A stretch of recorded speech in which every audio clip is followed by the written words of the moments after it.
Hello अस्सलाम वालेकुम, कैसे हैं आप सब। उम्मीद है सारे खैरियत से होंगे। तो लेक्चर नंबर है 2, चैप्टर नंबर है 5 और हम पढ़ने जा रहे हैं कंपाउंड्स ऑफ हैलोजेंस।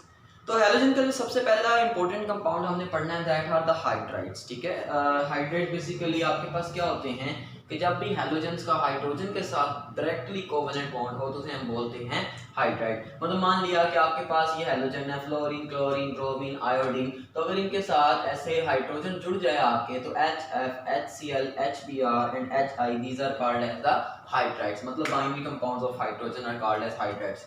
तो ये HF, HCl, HBr और HI की आपके पास क्या कहलाते हैं, हाइड्राइड्स। तो हम इन्हीं की प्रॉपर्टीज, इन्हीं की आगे सारी चीजें डिस्कस करने वाले हैं। वेरी इंपॉर्टेंट वन, क्योंकि जितने भी आपके पास हाइड्राइड्स हैं सारे के सारे आपके पास एसिडिक नेचर में हैं, क्योंकि सारे के सारे अपना हाइड्रोजन लॉस करके एसिड के तौर पे बिहेव कर सकते हैं। लेकिन वो अलग बात है कि कौन ज्यादा अच्छा है और कौन ज्यादा अच्छा नहीं है। देखिए हाइड्राइड जो है बेटे वो डायरेक्ट कॉम्बिनेशन मेथड से प्रिपेयर किए जाते हैं। डायरेक्ट कॉम्बिनेशन मेथड मतलब क्या है कि आप डायरेक्टली हाइड्रोजन गैस का रिएक्शन करवा दें किसी भी हैलोजन के साथ। ठीक है ना, अभी मैं जनरल लिख रहा हूँ। अगर आप किसी भी हैलोजन के साथ रिएक्शन करवा देंगे तो जाहिर सी बात है एक H जो है ये दूसरे X से मिलेगा। ठीक है, HX बनाएगा तो सिमिलरली आपके पास फिर दूसरा हाइड्रोजन भी एक X से मिलेगा और ये बना देगा। लेकिन ये जो आपके पास एक जनरल रिएक्शन है ये सिर्फ और सिर्फ आपके पास हाइड्रोजन फ्लोराइड और हाइड्रोजन क्लोराइड के लिए यूज किया जाता है, क्योंकि वो इजीली हो जाता है, बाकी करवाना मुश्किल है। जब हम रिएक्शन करवाते हैं यहाँ पे हैलोजन फ्लोरीन लेकर तो HF का जो रिएक्शन है, मतलब फ्लोरीन का रिएक्शन जो हाइड्रोजन के साथ है इनडायरेक्ट कॉम्बिनेशन, वो बहुत ज्यादा विगोरस है, एक्सप्लोसिव है। तो मतलब आपके पास HF आप इस डायरेक्ट कॉम्बिनेशन मेथड से बना सकते हैं, क्योंकि उसका जो रिएक्शन है वो काफी ज्यादा विगोरस है, फास्ट है, या फिर आप इसे एक्सप्लोसिव भी कह सकते हैं। ठीक है, सिमिलरली इस मेथड को यूज करके डायरेक्ट कॉम्बिनेशन मेथड को आप HCl भी बना सकते हैं, क्योंकि वो भी in the presence of sunlight आसानी से रिएक्शन कर लेता है और आपके पास HCl बन जाता है। लेकिन जब हम बात करते हैं HBr की और HI की, मेरा बेटा इनको बनाना इस मेथड से डिफिकल्ट है। क्या है? डिफिकल्ट है। डिफिकल्ट इस जुमरे में कहते हैं कि इनको आपको हीटिंग करना पड़ता है, फिर कहीं जाके इस मेथड से ये बनता है। लेकिन उसमें भी आपके पास जो हाइड्रोजन आयोडाइड वाला रिएक्शन है, मतलब हाइड्रोजन और आयोडीन अगर मैं यहाँ पे लूँ उसके दरमियान जो रिएक्शन है वो काफी ज्यादा स्लो है। तो मतलब डायरेक्ट कॉम्बिनेशन मेथड जो है वो सिर्फ और सिर्फ अच्छा किसके लिए है, वो HF को बनाने के लिए बेहतर है और HCl को बनाने के लिए बेहतर है। तो this is called direct combination method. दूसरा मेथड आपके पास हाइड्राइड बनाने का क्या होता है कि आप हेलाइड्स लें साल्ट की फॉर्म में और उसके ऊपर एसिड डाल दें। कैसे? मतलब मान लिया आपके पास, सेकंड मेथड में कर रहा हूं, इसको थोड़ा सा ऐसे कर देते हैं ताकि बोर्ड यूजेज आसानी हो जाए। अच्छा, अब उसमें मैंने क्या बताया कि आप क्या करते हैं, हेलाइड्स लेते हैं और उन हेलाइड्स का रिएक्शन करवा देते हैं एसिड के साथ, फॉर एग्जांपल कंसंट्रेटेड H2SO4 के साथ। तो इसके रिजल्ट में आपके पास क्या बन जाते हैं, आपके हाइड्राइड्स। अब ये मेथड आपके पास हाइड्रोजन फ्लोराइड और क्लोराइड के लिए है, लेकिन हाइड्रोजन ब्रोमाइड और आयोडाइड में हमेशा से बनाना थोड़ा सा मुश्किल रहा है। क्यों? उसके रीजन भी देखते हैं और ये हमारा इंपॉर्टेंट शॉर्ट क्वेश्चन भी है। चलिए मान लिया कि मेरे बेटा आपके पास है NaCl। NaCl एक हेलाइड है, ठीक है। उसका अगर मैं रिएक्शन करवाऊं H2SO4 के साथ तो यहाँ पे मैं NaCl कितने लेने जा रहा हूँ, 2। अब होगा क्या, अब होगा ये आपके पास के यहां से, ये ध्यान कीजिएगा जरा, यहां अगर मैं इस H को ओपन करके ऐसे लिख दूं, H2 को ऐसे, दिस इज H2SO4। ओके, होगा ये कि यहां से ये Cl इस H के साथ मिलेगा एक HCl और ये Cl इस H से मिलेगा 2 HCl। तो मतलब आपके पास बड़ी आसानी से यहाँ से 2 HCl के मॉलिक्यूल बन जाएंगे। बाकी बचा Na2, 2 सोडियम और एक सल्फेट, ये मिलेंगे और बना देंगे Na2SO4। तो ये अदर मेथड है कि मतलब हेलाइड्स का एसिड के साथ रिएक्शन करवाएं तो आपके पास इसके रिजल्ट में भी आपके हाइड्राइड्स बन सकते हैं। लेकिन वंस अगेन ये फ्लोरीन और क्लोरीन के लिए तो ठीक है, लेकिन अगर आप ब्रोमीन यूज करेंगे तो ये खराब हो जाएगा, मतलब बनाना थोड़ा सा ब्रोमाइड को मुश्किल है HBr और HI के लिए। अब HBr और HI के केस में क्या होता है देखें जरा। अगर मैं फॉर एग्जांपल मैं यहाँ पे ले लेता हूँ NaBr, वंस अगेन वैसे मैं 2 NaBr ले लेता हूँ और जब मैं इसका रिएक्शन करवाता हूँ H2SO4 के साथ, तो बजाय इसके कि हमारे पास ये H इस Br के साथ मिले, मेरा बेटा ऐसा कुछ भी इधर नहीं होता।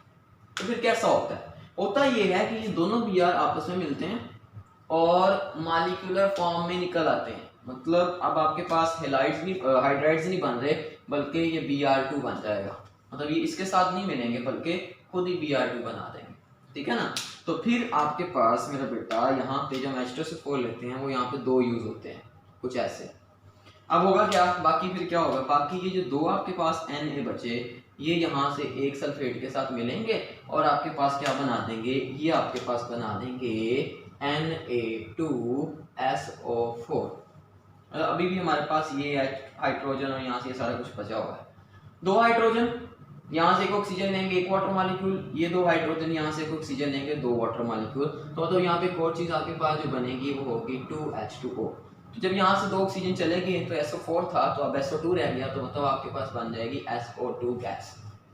तो मतलब डायरेक्ट मेथड हो या इनडायरेक्ट मेथड हो, दोनों मेथड्स में HCl और HF बनाना आसान है लेकिन HBr बनाना मुश्किल है। क्योंकि अगर मैं HBr बनाने की कोशिश करूंगा इसे ऐड करके किसी हैलाइड पे, तो आपके पास हाइड्राइड नहीं बनेगा, क्योंकि वो आपके पास डायरेक्ट ही मॉलिक्यूलर फॉर्म में बनाना शुरू कर देगा। तो सिमिलरली अगर आप यहाँ पे Br की जगह ही कर दें तो आप यही इक्वेशन बना सकते हैं किसके लिए, हाइड्रोजन आयोडाइड कॉम्बिनेशन की तैयारी के लिए, लेकिन वो बनेगा नहीं।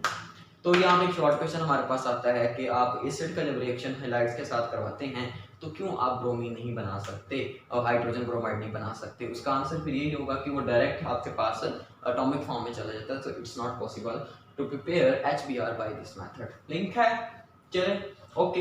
लेकिन हमारे पास बहुत सारे मेथड्स हैं जिनसे हम बना लेते हैं HBr और HI, लेकिन उनको बनाना हमेशा से मुश्किल रहा है।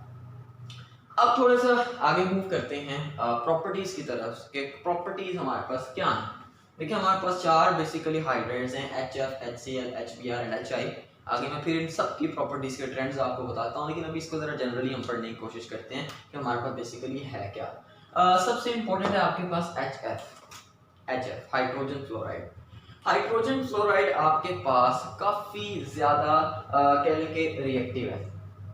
अब अगर मैं बात करूं कि इसकी फिजिकल स्टेट क्या है, तो फिजिकल स्टेट अगर हम देखें इसकी, तो आपके पास जो HF है वो आपके पास एक लिक्विड है। एक ऐसा है, एक लिक्विड है। और कैसा लिक्विड है, नॉन वोलेटाइल, मतलब ये उड़ता नहीं है, वोलेटाइल नहीं है। लेकिन अगर मैं बात करूं HCl की, तो मेरा बेटा ये आपके पास गैस है। अगर मैं बात करूं HBr की तो ये भी गैस है, और अगर मैं बात करूं HI की तो ये भी गैस है, ठीक है ना। और जैसे जैसे हम टॉप टू बॉटम आते जाते हैं तो वोलेटाइल जो इनका कैरेक्टर है वो इंक्रीज होते चले जाता है। मतलब HF नॉन वोलेटाइल, लेकिन HCl गैस हो तो गैस है, वैसे वोलेटाइल होगा, उससे भी ज्यादा वोलेटाइल होगा, ये उससे भी ज्यादा वोलेटाइल होगा आपके पास, ठीक है। अच्छा, अब HF जो है वो काफी ज्यादा खतरनाक है, ठीक है ना।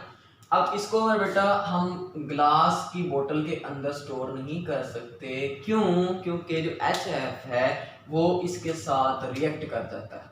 मतलब जो आपका HF है वो इस ग्लास के साथ रिएक्ट कर जाता है, इसको हम इसके अंदर स्टोर नहीं कर सकते, ग्लास यूज नहीं कर सकते। फिर HF को कहाँ पे स्टोर किया जाता है? HF को मेरे बेटा फिर 3 ऑप्शन होते हैं हमारे पास कि हम ये 3 चीजें यूज करके उन बोतल्स के अंदर स्टोर कर लें। पहला ऑप्शन हमारे पास ये होता है कि हम टेफ्लॉन ले आए। अब टेफ्लॉन बेसिकली क्या है? टेफ्लॉन आपके पास है टेट्रा फ्लोरो पॉलीइथाइलिन, ये एक पॉलीमर है, बड़ा ही कोई इनर्ट किस्म का पॉलीमर है, दुनिया जहान की कोई चीज इसके ऊपर असर नहीं करती। अगर मैं इसका फार्मूला आपको बता दूं तो कुछ ऐसा समझ लें, ऐसे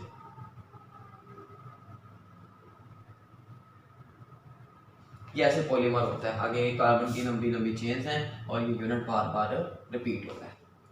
तो ये बड़ा ही इनर्ट आपके पास पॉलीमर है। या तो टेफ्लॉन की बोतल के अंदर इसको स्टोर किया जा सकता है, या अगर आपके पास HF मुकम्मल ड्राई फॉर्म में है, कोई इसके अंदर मॉइस्चर नहीं है, बिल्कुल आपके पास वो है, तो फिर आप शायद कॉपर भी यूज कर सकते हैं, ठीक है। या फिर आप क्या यूज कर सकते हैं इसको स्टोर करने के लिए? आप इसको स्टोर करने के लिए स्टेनलेस स्टील यूज कर सकते हैं, जो स्टील की सबसे अच्छी टाइप है, ठीक है ना। वरना ये तो हर चीज के साथ रिएक्शन कर जाता है और इसको रोकना बड़ा मुश्किल है, ठीक है।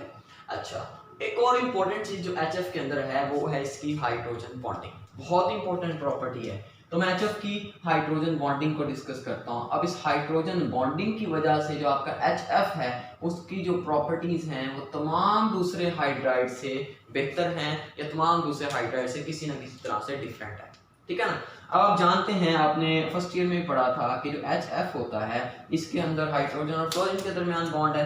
तो फ्लोरीन बहुत ज्यादा इलेक्ट्रोनेगेटिव है, हाइड्रोजन बहुत ज्यादा इलेक्ट्रोपॉजिटिव है। तो बहुत सारे HF के मॉलिक्यूल मैं ड्रा कर लेता हूँ। ये फॉर एग्जांपल 2 हो गए, ये तीसरा HF का मॉलिक्यूल हो गया, आगे सो ऑन लंबी लंबी चेन्स होती हैं। तो मेरा बेटा हमने ये पढ़ा था कि फ्लोरीन की इलेक्ट्रोनेगेटिविटी ज्यादा होने की वजह से उसके ऊपर पार्शियल नेगेटिव और हाइड्रोजन पे पार्शियल पॉजिटिव चार्ज होता है। तो अब उसके रिजल्ट क्या निकलता है? उसका रिजल्ट ये निकलता है कि आपके पास जो आपके HF के मॉलिक्यूल्स होते हैं उसमें हाइड्रोजन और फ्लोरीन के दरमियान बड़ी अच्छी और बड़ी ही स्ट्रॉन्ग किस्म की हाइड्रोजन बॉन्डिंग प्रेजेंट होती है, जैसा कि ये। अब इस स्ट्रॉन्ग हाइड्रोजन बॉन्डिंग की वजह से जो आपका HF है, अब ये देखो एक ये HF है, इसको मैं मोनोमर कह देता हूँ। तो ये मेरे बेटा आपके पास छोटे छोटे यूनिट्स की फॉर्म में एग्जिस्ट करता है। मतलब आपका बेटे HF है, 6 HF के मॉलिक्यूल, अक्सर ऐसा होता है कि ये मिले होते हैं और ये HF6 मतलब एक हेक्सामर की फॉर्म में प्रेजेंट होते हैं। कैसे? हेक्सामर मतलब ये तो मैंने 3 जोड़े ना। अगर मैं फॉर एग्जांपल ये चौथा आपके पास HF ले आऊं, ठीक है, और इधर एक और लगा देते हैं, फॉर एग्जांपल ये 5 हो गए, और एक और लगा देते हैं, फॉर एग्जांपल ये 6 हो गए। तो अगर मैं कुछ ऐसे कर दूं,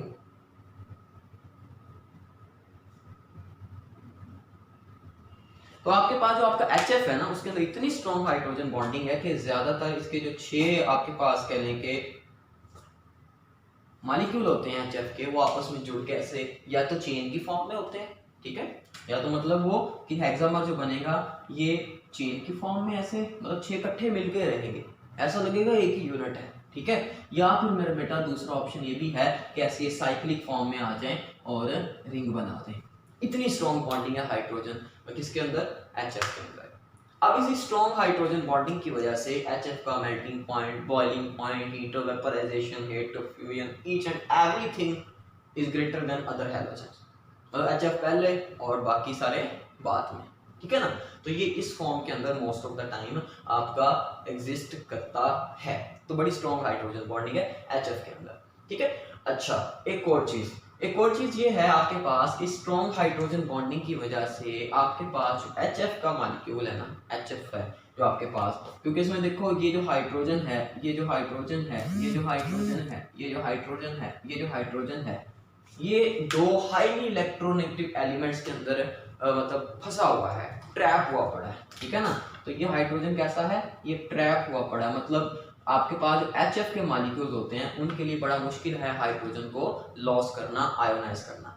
मतलब HF जो है वो बहुत कम आयोनाइज होता है, क्योंकि एसिड तो हम उस चीज को बोलते हैं जो अपना आयोनाइज हो और हाइड्रोजन आयन दे। तो HF के अंदर क्योंकि ये ट्रैप हुआ पड़ा है, फोर्सेस ज्यादा हैं, तो ये अपना हाइड्रोजन आयन इजीली नहीं दे सकते।